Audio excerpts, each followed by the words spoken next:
Now, Harry Connick Jr., I think it's interesting that you did start incredibly young. I was real young. I mean, what were you, 3? Well, yeah, I mean, I was screwing around with the piano at 3. I started recording at like 9 years old. I've done it for a long, long time. But that's mad, isn't it? I mean, because most people, if they start very young, you know, when they hit 14, 15, they find girls or drink or shoplifting, something else. But you just kept at it seems, reading the statistics. Yeah, I just loved it. You know, I look at, like, you ever see those videotapes of Agassi or Tiger Woods or people like, and they're possessed with that. It was like that. Well, you were probably the same way with music, you know? You were probably, you know, goofing around, acting... I think people who do goofing around, can you believe it? Unbelievable. He's won awards, I'll have you know. I was doing like my jazz piano. I was screwing around in there. You're probably doing this stuff and so you're goofing around. I think if it's like a vocation, if it's something, because I think most performers don't choose to do it, do they? It's just something you do. Yeah, something you do, and you're very lucky to have something that you can do that you don't really... And you've got to work at it, but it's basically there's some sort of talent that's just there, and you just make the most of it, don't you?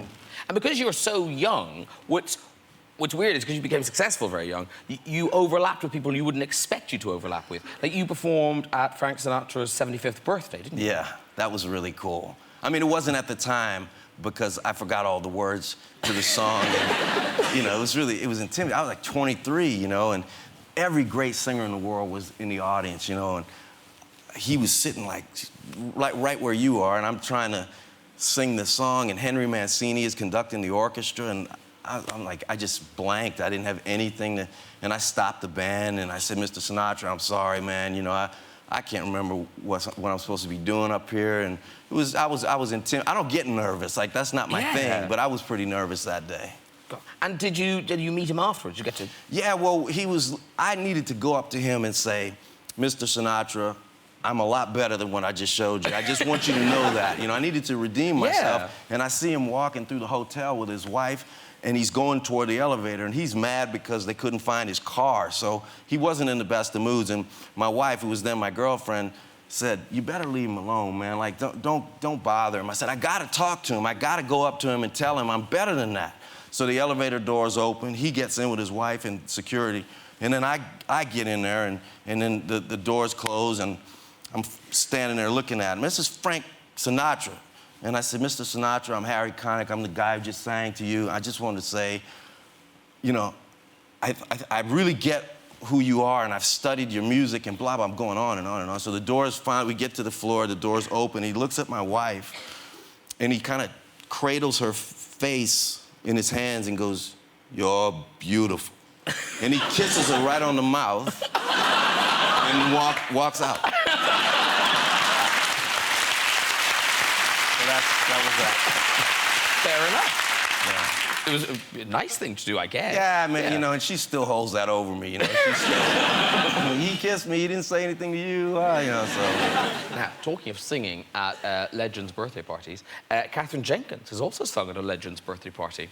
Tell all. Yes, I got invited to sing at Barbra Streisand's birthday party. Really? This year. Really? Streisand? Yeah. Wow. She's still alive. I didn't get any of the ooh. Can we just say, let me say it one more time, you guys ooh for me one time. I sang at Frank Sinatra's birthday party. So just cut that in. So needy. So we've had her woo already. We return to Dame Catherine's story. Yeah, I just got called out by... This is the real... No, this is not a Barbra Streisand tribute act. This is the real Barbra Streisand, right? Thank you very much, you never know. Rob. There are some very good ones out there, you know. Anyway, you're in LA, you get a call. Do you want...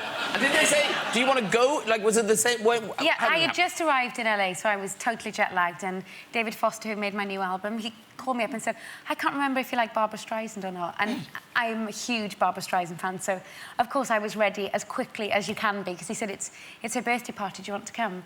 And when I walked into this amazing mansion, and David started telling everyone we were making an album together, I got put on the spot, and they said, well, you have to sing for Barbara. And I hadn't warmed up, I wasn't prepared, and all of a sudden, the room filled up with about 60 people. It was like Hugh Jackman, Sidney Poitier, Warren Beatty, and right in the middle, as I was singing, was Barbara Streisand stroking her dog Samantha, just looking at me like this. Honestly, it was...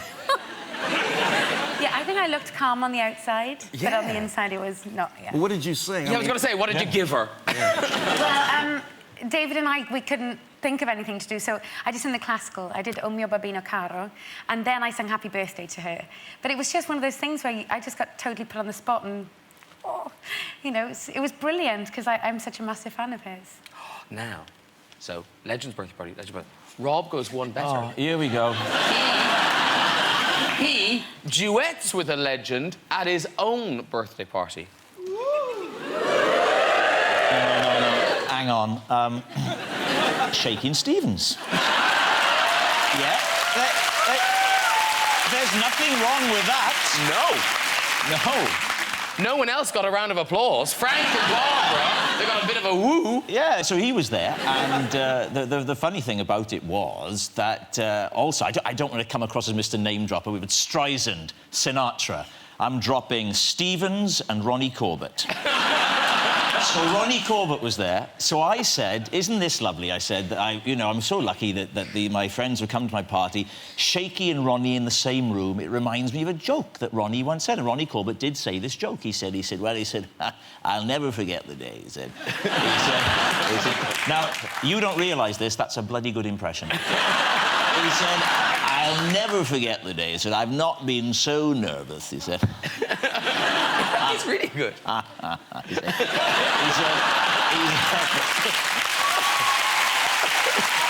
He said, I've not been that nervous since I found myself stood at the BBC urinal next to Shakin' Stevens. And apparently, when I told this joke, Ronnie turned to a friend of mine and he said, well, it was a lot funnier when I told it. And it probably was.